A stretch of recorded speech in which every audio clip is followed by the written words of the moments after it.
हम प्रभु परमेश्वर को धन्यवाद देते हैं आज की सुंदर सुबह के लिए कि परमेश्वर ने आज की सुंदर सुबह मुझे और आपको दी है कि हम परमेश्वर के पवित्र चरणों में बैठकर उसकी महिमा करें। प्रियो, मैं आप सभी का वेलकम करता हूँ आज की सुबह में कि परमेश्वर ने हमें मौका दिया कि परमेश्वर के चरणों में बैठकर इस डिवोशन का अध्ययन कर सकें, परमेश्वर की महिमा करें। प्रभु आप सबको बहुत बड़ी बरकत दे, आशीष दे। आपका हाथ, परमेश्वर का हाथ आपके साथ और आपके परिवार के साथ बना रहे, ताकि आप जीवन में उन्नति करें और हर बीमारी से, परेशानी से, कठिनाई से बचे रहें और जीवन में उन्नति करके बहुतों के लिए आशीष का, आनंद का कारण बन सकें। अद्वितीय परमेश्वर, ऐसा परमेश्वर जो अनोखा परमेश्वर है, जिसने सारी सृष्टि को बनाया, जिसने मुझे और आपको बनाया, जो आज इस सृष्टि को संभाले हुए हैं और न केवल संभाले हुए परंतु सूरज, चांद, सितारे उसकी आज्ञा का पालन करते हैं। परमेश्वर ने जब से उसको ठहरा है, सूरज अपने समय पर निकलता है और अपने समय पर छिपता है, चांद अपने समय पर निकलता है और अपने समय पर छिपता है।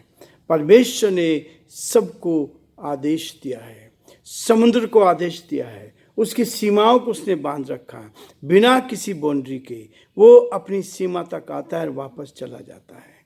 ये है परमेश्वर की कारीगरी, उस अद्वितीय परमेश्वर की जिसने सृष्टि को बनाया, मनुष्य को इस पृथ्वी पर बना के इस पृथ्वी पर रखा और उसको ये मौका दिया कि उस संसार में रहकर अच्छा जीवन जी सके, दूसरों की भलाई कर सके, दूसरों के साथ मारकूट नहीं, दूसरों के जीवन में बाधा उत्पन्न करने वाला नहीं, परंतु एक दूसरे की मदद करने वाला बने।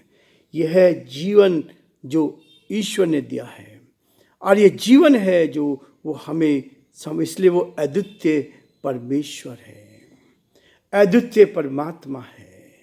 ये इस चीज़ को लेकर हम आज आगे बढ़ना चाहते हैं और इसलिए पहला पत्रस का 1 अध्याय के 15 पद में लिखता है, पर जैसा तुम्हारा बनाने वाला पवित्र है, जैसे तुम्हारा बनाने वाला पवित्र है, वैसे ही तुम भी अपने सारे चाल चलन में पवित्र बनो।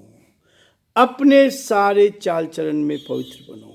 ये शिक्षा है प्रभु यीशु की, ये शिक्षा है उस परमात्मा की, ये शिक्षा है उस ईश्वर की जिसने हमें बना के इस पृथ्वी पर रखा है। तुम पवित्र बनो, जैसे तुम्हारा बुलाने वाला पवित्र है वैसे तुम भी पवित्र बनो। तुम मेरी सी चाल चलो, जैसे मैंने एक दूसरे को क्षमा किया है, तुम भी एक दूसरे को क्षमा किया करो।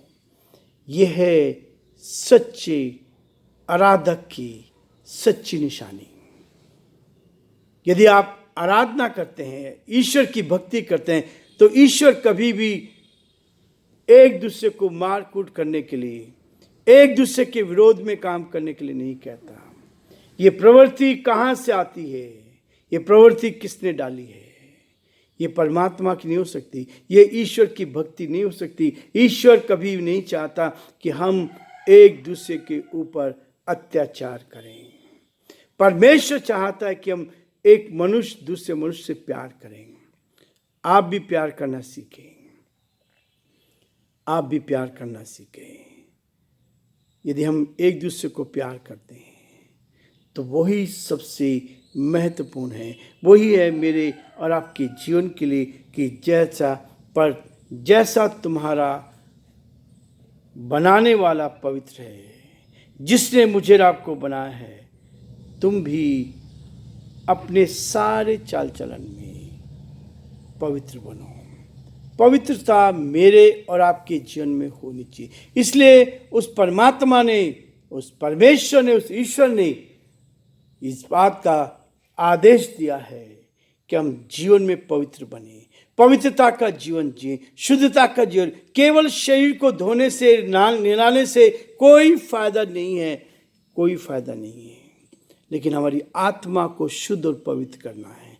यदि आपने अपनी आत्मा को शुद्ध कर लिया, पवित्र कर लिया, तो आप किसी मनुष्य के विरोध में नहीं जाएंगे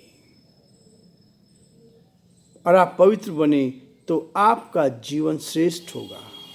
परमात्मा के साथ आपका रिश्ता हो जाएगा, परमात्मा के साथ आप आगे बढ़ते जाएंगे। यही है हमारे जीवन का मुख्य उद्देश्य।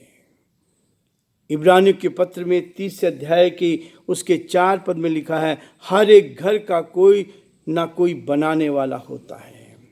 इस सृष्टि का बनाने वाला है। उस सृष्टि के बनाने वाले की उपासना हम करते हैं तो वो हमारी सुनने के लिए तैयार रहता है।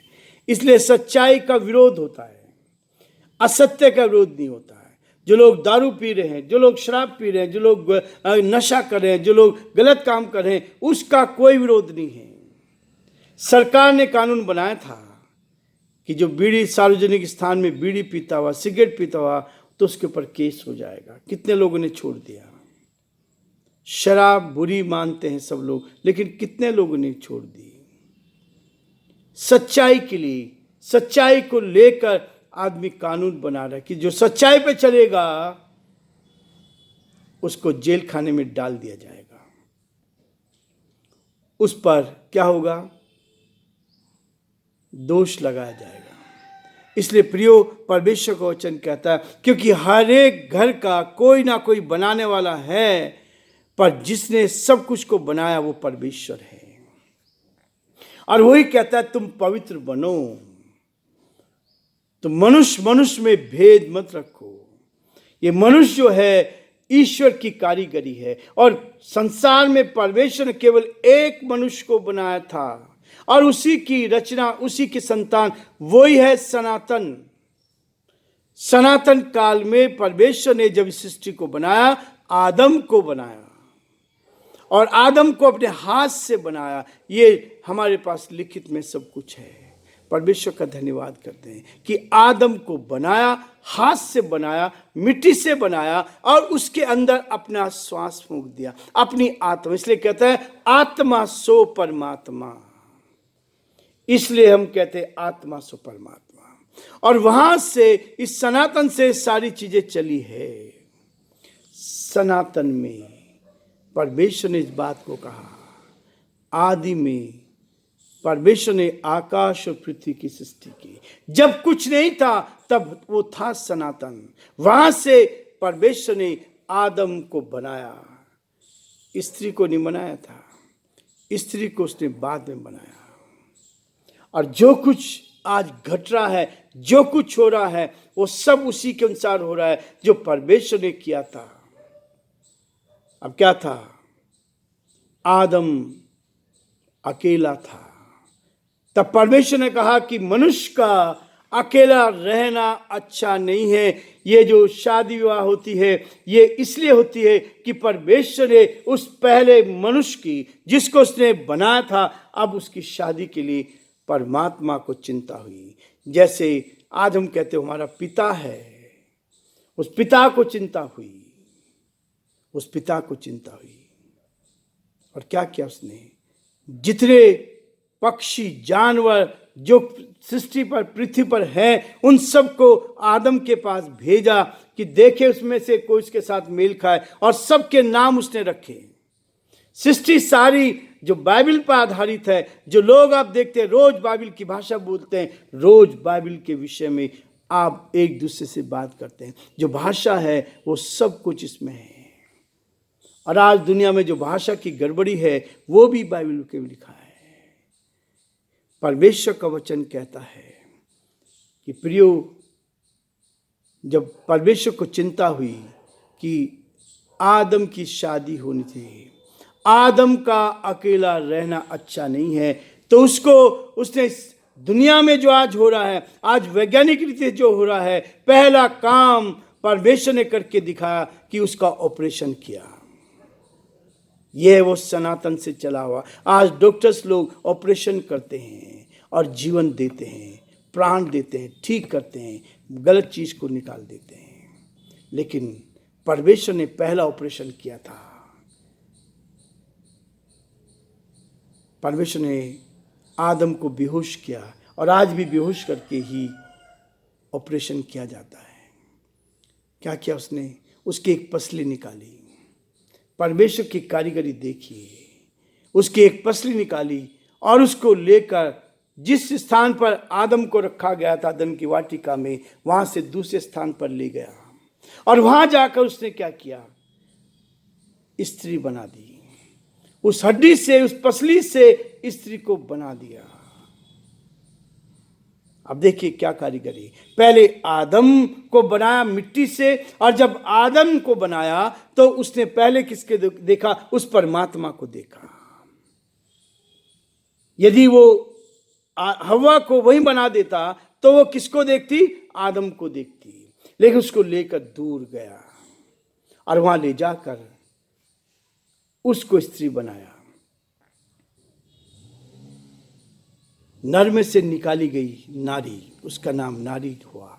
और परमेश्वर उसको लेकर किसके पास आया? आदम के पास आया, जिसने सृष्टि को बनाया।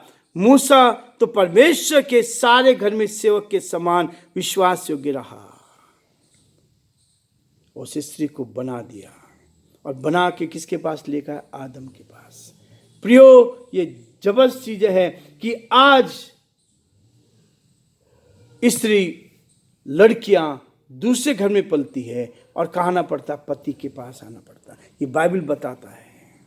ये बाइबल में लिखा है कि वो जब स्त्री को आदम के पास लेकर आया, तब आदम ने कहा, ये मेरी हड्डी में की हड्डी और मेरे मांस में का मांस है, इसलिए इसका नाम नारी रखा जाएगा।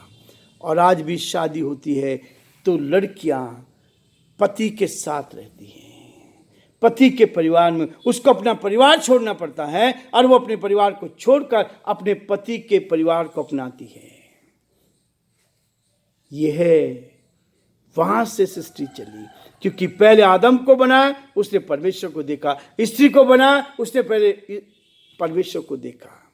लेकिन लिखा है प्रियो, परमेश्वर का वचन कहता है 3 अध्याय में उत्पत्ति के लिखा है कि पुरुष अपने माता पिता को छोड़कर अपनी पत्नी से मिला रहेगा और वे दोनों एक तन होंगे।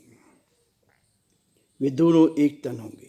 यह है वास्तव में परमेश्वर मुझे आपको इस बात के लिए कहता है, उसका बनाने वाला परमेश्वर है, मुझे बनाने वाला परमेश्वर है। और वो मुझे कहता है, सर्वव्यापी प्रेमी परमेश्वर, ऐसा प्रेम करने वाला, वो स्वयं पवित्र है। ईश्वर की किसी भी स्तुति गान में जो गुण 3 बार दोहराया गया है, वह जो बाइबल में पाया जाता है, परमेश्वर के वचन में पाया जाता है।